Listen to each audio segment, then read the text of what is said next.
अस्सलाम वालेकुम। आज आपके साथ चिकन कटलेट्स की रेसिपी शेयर करूंगी जो कि बहुत ही ज़्यादा टेस्टी बनकर तैयार होते हैं और सिर्फ 100 ग्राम चिकन से बहुत सारे कटलेट्स बनकर रेडी होते हैं। कुछ टिप्स के साथ मैं इसे बनाना बताऊंगी। वीडियो को स्किप किए बगैर एंड तक देखें। तो चलिए बनाना करते हैं स्टार्ट। आधा किलो आलू ले लिए हैं, इसे अच्छी तरह बॉईल कर लिया है। इसे एक मैशर की मदद से अच्छी तरह मैं मैश करूंगी। आप चाहे तो इसे कद्दूकश भी कर सकते हैं। आलू को बहुत ही सॉफ्ट तरीके से मैश करना है। देखिए इस तरह से आलू को इस तरह मैश करना है कि इसमें कोई भी लम्स ना रहे। तो यहाँ पर मैंने इसे अच्छी तरह मैश कर लिया है। देखिए कितने परफेक्ट तरीके से ये मैश हुए हैं, इससे पता चलता है कि ये परफेक्ट है। अब इसके अंदर मैं कुछ मसाले डालूंगी। तो 1 टीस्पून मैंने यहाँ पर काली मिर्च पाउडर ले लिया है, इसे डाल दूंगी। 1 टेबल स्पून भरकर हरी मिर्च का पेस्ट, अगर ज़्यादा तीखा पसंद हो तो ज़्यादा डालें। 1 मुट्ठी यहाँ पर मैंने हरी धनिया के पत्ते ले लिए हैं, इसे अच्छी तरह बारीक बारीक काट लिया है, इसे भी डाल दूंगी। 100 ग्राम चिकन बॉईल कर लिया है, इसके रेशे निकाल लिए, इसे भी डाल दूंगी। 1 टेबल स्पून नमक डालूंगी। नमक आप अपने टेस्ट के अकॉर्डिंग यूज़ करें।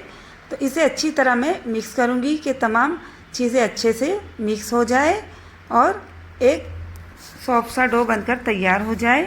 तो इस तरह से इसे अच्छी तरह मिलाना है। देखिए यहाँ पर इस तरह से ये बनकर तैयार हो चुका है। यहाँ पर मैंने 4 अंडे ले लिए थे, उसे अच्छी तरह बॉईल कर लिया है और उसे बीच में से इस तरह से कट कर लिया है।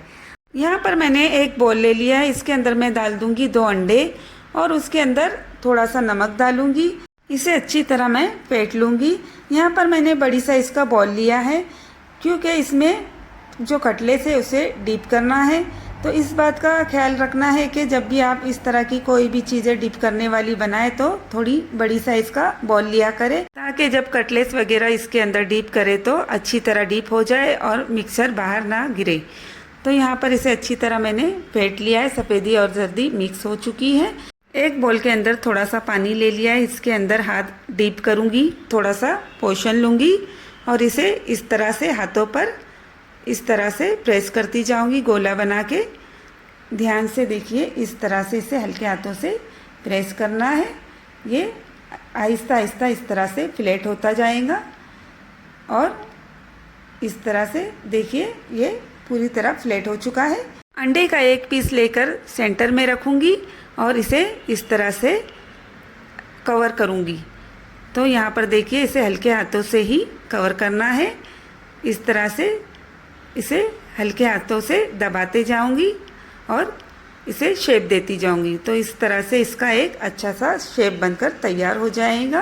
अंडे को अच्छी तरह से कवर करना है, बिल्कुल क्रैक नहीं रहना चाहिए, नहीं तो इसके अंदर ऑयल चला जाएगा। तो यहाँ पर देखिए इस तरह से ये बनकर तैयार हुआ है। यहाँ पर मैंने ब्रेड क्रम्ब ले लिए हैं, ये होममेड ब्रेड क्रम्ब है। इसकी रेसिपी भी मैंने यूट्यूब पर पहले ही अपलोड कर दी है। 1 पीस लूँगी कटलेट्स का, उसे अंडे के मिक्सर में डीप करूँगी, फिर इस ब्रेड क्रम्ब में कोटिंग करूँगी। यहाँ पर इस बात का बिल्कुल ध्यान रखें कि एक हाथ से अंडे के मिक्सर में डीप करें और दूसरे हाथों से इस पर ब्रेड क्रम्ब लगाएं, नहीं तो ब्रेड क्रम्ब खराब हो जाएंगे। तो इस तरह से हल्के हाथों से इसकी कोटिंग करना है। सभी जगह पर अच्छी तरह ब्रेड क्रम्ब लग जाना चाहिए, इस तरह से इसकी कोटिंग करें। तो यहाँ पर देखिए इस तरह से मैंने इसे रेडी कर लिया है।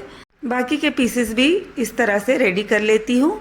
तो यहाँ पर देखिए तमाम पीसेस अच्छी तरह कोट हो चुके हैं। एक नॉन स्टिक पैन गर्म होने रख दिया है मैंने गैस के ऊपर, इसके अंदर डाल दिया है ऑयल।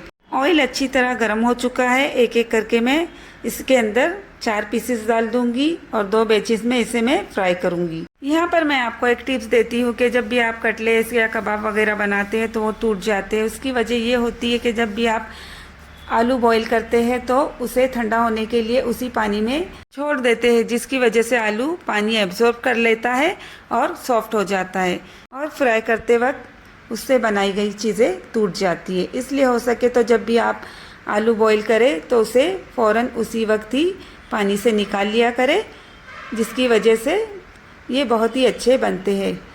तो यहाँ पर एक फॉक ले लिया है, इसे इसकी मदद से मैं इस तरह से पलट दूंगी और फिर अच्छी तरह फ्राई करके निकाल लूँगी। आपने इसमें किसी बड़े चम्मच वगैरह का फ्राई करते वक्त इस्तेमाल ना करें, फोक का इस्तेमाल करें या छोटे चम्मच वगैरह का इस्तेमाल करें, जिसकी वजह से इसे पलटने में काफ़ी आसानी होती है। इस तरह से मैंने दूसरा बैच भी डाल दिया है। देखिए इस तरह से अगर आप रोलिंग करते हुए इसे 2 चम्मच की मदद से फ्राई करेंगे तो ये बहुत अच्छी तरह गोल्डन कलर के साथ फ्राई हो जाएगा। तो यहाँ पर देखिए बहुत ही आसानी के साथ इसे इस तरह से आगे पीछे करते हुए फ्राई करें। कटलेट्स फ्राई करने का ये दूसरा टिप्स था। अब यहाँ पर तीसरा टिप्स ये देती हूँ कि आप जब भी इस तरह से इसे फ्राई करें तो किसी चौड़े मुँह के बर्तन में और किसी पैन में फ्राई करें, जिसकी वजह से आपको इसे फ्राई करने में बहुत ही आसानी होगी और ये आसानी से फ्राई हो जाता है क्योंकि आलू पहले से ही गल चुके हैं और चिकन भी। तो देखिए यहाँ पर ये बहुत ही अच्छी तरह फ्राई हो चुका है, बहुत ही कम वक्त में बनकर रेडी हुआ है और बहुत ही कम चीज़ों से बना है। तो इस तरह से आप इसे एक बार ज़रूर बनाएं। इसे कट करके भी दिखा देती हूँ। इसे आप रमज़ान में इफ्तियारी के मौके पर बनाएं या ऐसे ही किसी भी शाम के वक्त बना के इस स्नैक को खा सकते हैं। वीडियो पर नए हो तो चैनल को सब्सक्राइब कर दे, वीडियो को लाइक कर दे और बेल आइकन को भी प्रेस कर दे ताकि आने वाली वीडियो की नोटिफिकेशन